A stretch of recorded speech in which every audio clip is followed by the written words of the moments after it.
So, ayan, real talk about Zumba. So, nakakapayat nga ba ang pagsusumba? Okay, pag-usapan natin kung nakakapayat talaga ang pagsusumba. Number 1, pagsusumba tayo para maging healthy. Para maging malakas ang ating katawan at hindi lang yon. Number 2, para ma-enjoy tayo sa ginagawa natin. And number 3, nakakamit tayo ng mga iba't ibang klaseng kaibigan na hindi natin namimit before. So, siyempre, dahil nakamit ka ng kaibigan, meron ka mga kaibigan na kanya-kanya kayong group. Siyempre, pagkatapos mag-zumba, ayan na, magayaya na yan. O tara na guys, kain tayo dito sa bahay namin. Almusal tayo ng breakfast. O sige, sagot ko na yung pandesal. O sabi naman ni isa, o sige, sagot ko na yung pansit. O sige, sagot ko na yung kape. Okay, di pagkatapos mag-zumba, ayan, kain, jamming, masaya, di ba? Ganun talaga eh. So, okay. Part 2. About sa mga ginagawa natin sa Zumba. Ayan. Siyempre, magsusumba tayo, mag-enjoy tayo, magpapapawis tayo.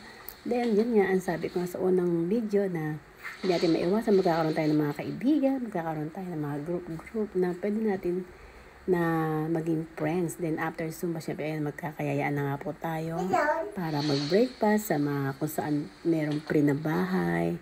So, yan, andyan na yung mga chika-chikahan, hindi na maiwasan yan, di ba? Jamming, yan, natural lang yan, siyempre. Enjoy life lang tayo, yun ang kailangan natin. So, after mag-Zumba, ayan na, nakakain ka na. Tapos kinabukasan naman, ito naman, magaya naman isang kaibigan mo, nasa Zumba. Oh, doon tayo sa bahay, birthday ko, jamming tayo, kain tayo. O, di ayan na, kumain ka naman doon. Then the next naman, oh, birthday ko naman, ikaw, doon naman tayo sa bahay. Kain tayo, jamming tayo, kantahan tayo, para masaya. Okay, go. Then after naman nun, yung asawa nung kasumba mo, nag-birthday din. Tara, punta kayo sa bahay. Birthday ng asawa ko, wala, jamming tayo. Then, go, di ba? Ang saya. Then after naman nun, mag-birthday yung anak ko, punta kayo dito sa bahay. Sabi mo na isang kaibigan mo, sige, go. Hanggang sa isang linggo na yun, nag-zumba ka, tapos mo mag-zumba. Ang dahil mo kinain. Kasi susunod na birthday. Susunod na mga event. Ang tanong, pumayat ba tayo? Yung iba naman, yung parang tamang kwento. Yung iba naman,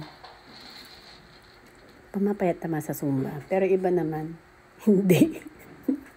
Kasi, puro kain. Katulad ko, di ba? Nagsusumba ako. Pero, pag din sa maraming kainan, sige, go. Pero, okay lang yun. Kasi ang importante, na-enjoy mo yung buhay mo. Namimit ka ng maraming friends. Nagiging masaya kayo. At masaya ka sa ginagawa mo. Diba?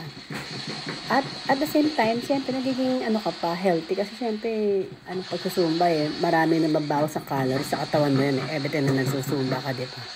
So, okay lang yun. Gawin lang natin yung gusto natin. Natural lang yan na sa Zumba, meron kang mga kaibigan, meron kang mga grupo, masaya kayong lumalabas, masaya kayong nag-jamming. Natural lang yan kasi enjoy life lang talaga tayo, mga mamshi.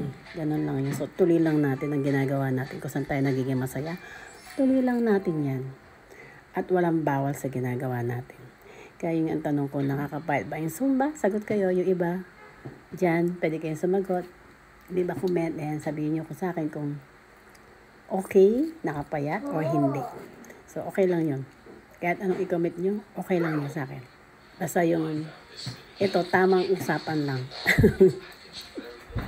Kasi ako, nagsusumba rin ako. Kaya lang medyo, minsan, pag may time yan, nagsusumba tayo siyempre, di ba? Kailangan talaga natin pagpawisan. Kailangan natin maging healthy. Lalo't na nagiging, nagkakaedad na, di ba? So, kailangan natin mag-workout. So, yun lang po. Thanks for watching. Bye-bye.